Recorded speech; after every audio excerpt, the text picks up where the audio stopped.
There was a time I thought seasonal living was something I needed to do well. Another thing I needed to get right. I would see these beautiful homes, carefully decorated, thoughtfully planned activities, perfect little crafts for every festival.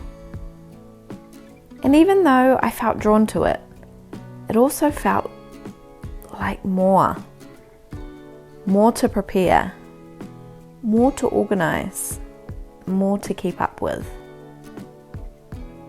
And I think for a while, I held this quiet belief that if I couldn't do it properly, maybe I just wasn't really living seasonally at all. But somewhere along the way, that started to shift. Not all at once, just slowly over time. I began to notice that the moments that felt the most seasonal weren't the ones I had planned. They were the ones that simply happened.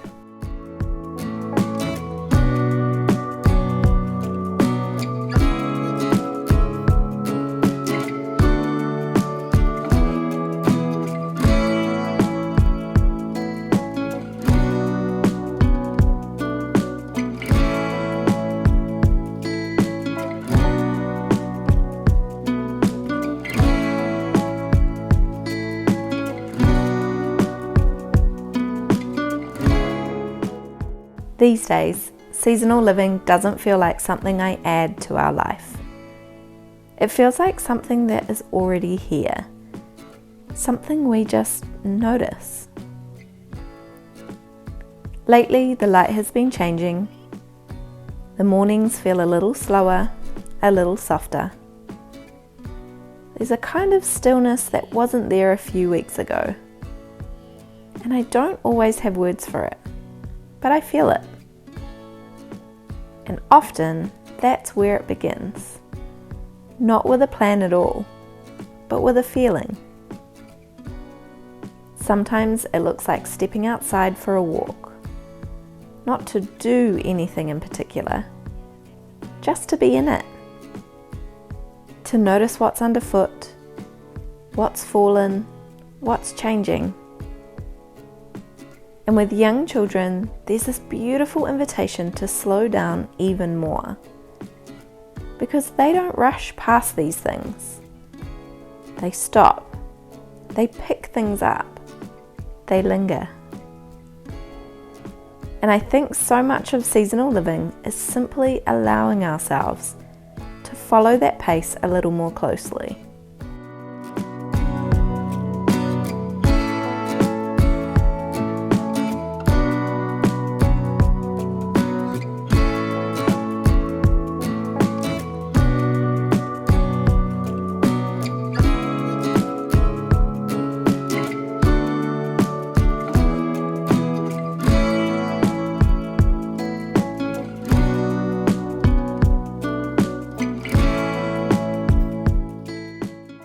Sometimes, for me, it looks like putting together a small seasonal space in our home. Nothing elaborate, just a few things gathered together. And over time, I've realized I don't do this because I feel like I should. I do it because it gives me a place to land creatively. It helps me to notice what the season actually feels like for us. What we've been doing, what has mattered, what I want to gently carry forward. Often it's just photos I've taken, little moments from our days, places we've been, people we've spent time with. And for my toddler, it becomes something he can return to see his own life reflected back to him. I think it also quietly marks something for me. The end of one season and the beginning of another. But don't be fooled. It's never done perfectly. Not at the right time, not in a finished way. Most of the time I'm just using what we already have, moving things around, adding something small, and letting it be enough.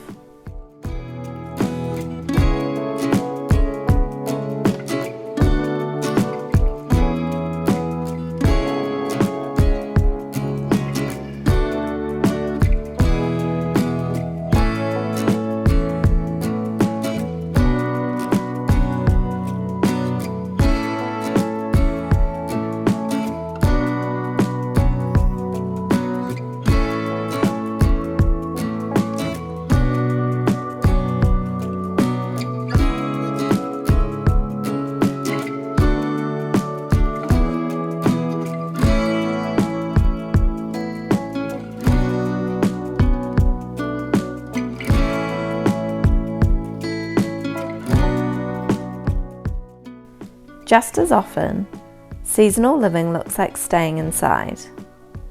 It looks like slower afternoons, books pulled from the shelf, soft spaces to land, simple play unfolding without direction.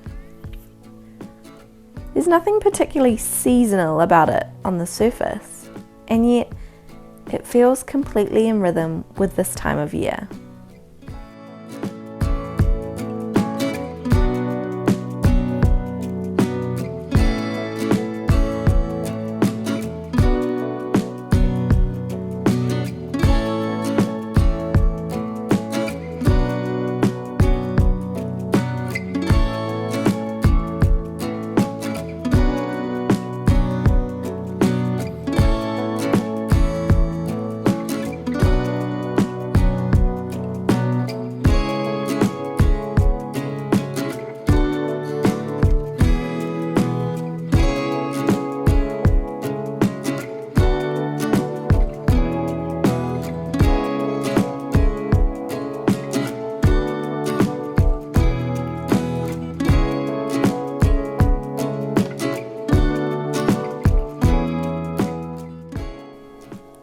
Sometimes responding to the season looks a little more active. This week for me, it looked like planting a few things in the garden. Not because I had planned it into some kind of seasonal checklist, but because it felt like the right time. The soil felt ready, the air felt different, and there was this quiet sense that something was shifting. And that's something I've come to trust more and more. That gentle nudge. Not urgency, not pressure. Just a quiet sense of now.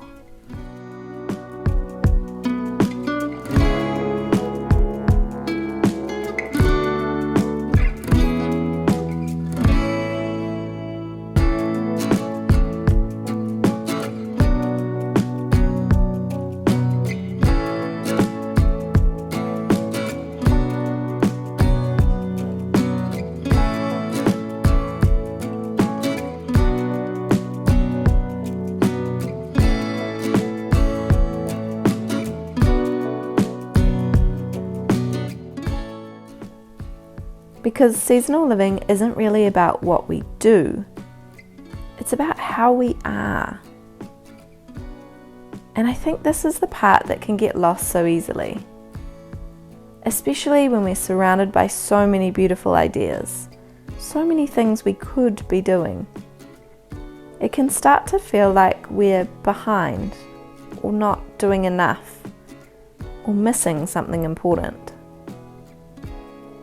But children don't need more.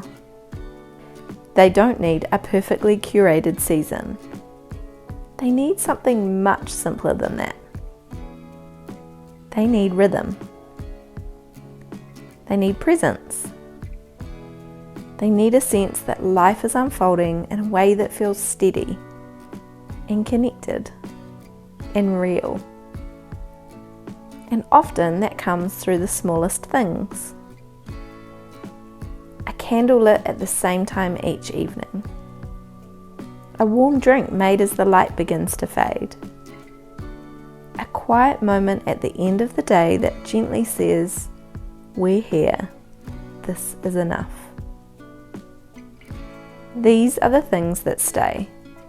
Not the number of crafts we made or how well we decorated, but the feeling of the season, lived day by day. And I think that's what seasonal living really is. Not something we perform, but something we participate in. Something we don't have to get right, because it's already happening all around us. And when we begin to see it that way, there's a kind of exhale that comes with it. We realize we don't need to do it all. We don't need to recreate what we see elsewhere. We don't need to turn it into something complicated. We can just begin right where we are. with what we notice, with what feels natural, with what we're already doing.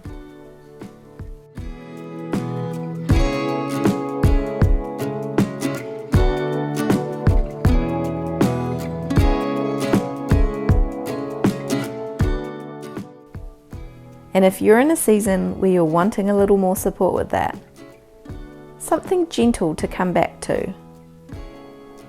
Something that helps hold the shape of the season without adding pressure. I've created seasonal rhythm guides that are designed to be just that. They're not about doing more, but about helping you notice what's already there and offering simple, flexible ways to respond to it within your home. I'll leave them linked below if that feels like something you're needing. But whether you use something like that or not, this way of living is available to you. In the way the light changes, in the things your child notices, in the rhythm of your days.